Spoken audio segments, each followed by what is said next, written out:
మరో 11 రోజుల్లో ఆంధ్రప్రదేశ్ ఎన్నికల ఫలితాలు రాబోతూ ఉన్నాయి. అందరిలోనూ ఒక ఉత్కంఠ. వన్స్ అగైన్ జగన్ కూటమి అధికారంలోకి వస్తుందా, ఏం జరగబోతోంది అని చెప్పి. ఈ లోపల కొన్ని సర్వే సంస్థలు, సెఫాలజిస్టులు వాళ్ళ అంచనాలని, అభిప్రాయాల్ని తెలియజేస్తూ ఉన్నారు. ఇవాళ ఉమ్మడి విశాఖ జిల్లా గురించి మాట్లాడదాం. ఉమ్మడి విశాఖ జిల్లాలో మొత్తం 15 నియోజకవర్గాలు ఉన్నాయి.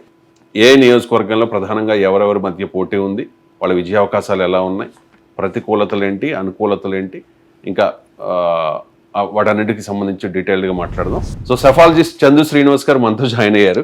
శ్రీనివాస్ గారు నమస్కారం. నమస్కారం అండి. ఇక జనసేన పార్టీ పోటీ చేసిన రెండవ నియోజకవర్గం అనకాపల్లి. వరుసగా ఉన్న అనకాపల్లి, పెందుర్తి, యలమంచిలి 3 నియోజకవర్గాల్లో కూడా జనసేన పార్టీకి టికెట్ దక్కించుకున్న పరిస్థితి. అనకాపల్లి నుంచి కొనతాల రామకృష్ణ జనసేన పార్టీ అభ్యర్థిగా పోటీ చేశారు. ఆయన వైఎస్ఆర్ కాంగ్రెస్ పార్టీ నుంచి ఎన్నికలకు కొద్ది రోజుల ముందే జనసేన పార్టీలో జాయిన్ అయ్యారు. తర్వాత మలసాల భరత్ కుమార్ వైఎస్ఆర్ కాంగ్రెస్ పార్టీ అభ్యర్థి. ఎలా ఉండొచ్చు అనకాపల్లి? ఇక్కడ డౌట్ అండి, కొనతాల రామకృష్ణ గెలవబోతున్నారు. అది వ్యూహాత్మకమైన ఇదే. అక్కడ సెలెక్ట్ చేసుకోవటం, పవన్ కళ్యాణ్ గారు పక్కనున్న నియోజకవర్గాలకు గౌరవ సామాజిక చెందిన నేతగా మంచి పేరు తూర్పు ఉత్తరాంధ్రలో ఉంది. ఈయనకి ఇప్పుడు మాజీ మంత్రిగా సేవలు అందించాడు. ఈయన సెలక్షనే పర్ఫెక్ట్ జరిగింది. దానివల్ల వాళ్ళ యొక్క సామాజిక వర్గ ఓట్లన్నీ పోలరైజేషన్ అవ్వటం వల్ల దీనికి తోడు గౌరవలు 20% ఉంటే ఇక్కడ మీరు చూసుకుంటే 44% మనకి చోడవరం చూసుకున్నాం కాపులు, తూర్పు కాపులు వచ్చి కాపు, ఇక్కడ 42% కాపులు ఉన్నారు. ఇవన్నీ కంప్లీట్ గా అటు ఎంపీకి ఎడ్జ్ ఉంటుంది బీజేపీకి. ఇక్కడ ఈయన కూడా కొనతాల రామకృష్ణ గారికి పూర్తిగా సహాయ సహకారాలు ఇక్కడ అందించడం జరిగింది అనమాట.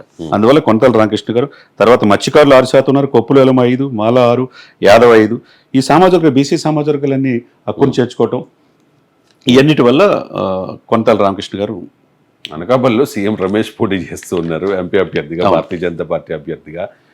సీఎం రమేష్ అంటే స్పెషల్ ఫ్లైట్లో, ఓన్ ఫ్లైట్లో వెళ్ళగలిగే ఆర్థిక స్తోమత ఉన్న వ్యక్తి. అంటే రాజకీయాల్లో ధనం ప్రభావం కూడా చాలా ఉంటుంది కాబట్టి ఆయన అనకాపల్లి పార్లమెంట్ నియోజకవర్గంలో ఉన్న అన్ని నియోజకవర్గాల్లో కూటమి అభ్యర్థులను గెలిపించుకోవడానికి ఆయన అన్ని రకాలుగా ప్రయత్నం చేశారు. ఇంకా అది కూడా అడ్వాంటేజ్ అయ్యే అవకాశం ఉంది. సర్వేలు అదే చెప్తూ ఉన్నాయి, మీరు చెప్పిందే చెప్తూ ఉన్నాయి. జనసేన పార్టీ ఇక్కడ గెలవబోతోంది. కొనతాల రామకృష్ణ అనకాపల్లి ఎమ్మెల్యే కాబోతూ ఉన్నారు అనేది. ఇది మొత్తానికి ఇంకా 11 రోజులు వెయిట్ చేయాల్సింది. జూన్ 4 వరకు వెయిట్ చేయాల్సిందే. ఇది మాత్రం ఒక అంచనా మాత్రమే. వివిధ సర్వే సంస్థలు ఇచ్చిన రిపోర్ట్స్ని బేస్ చేసుకుని చేసిన రిజల్ట్స్ అనాలిసిస్ ఇది.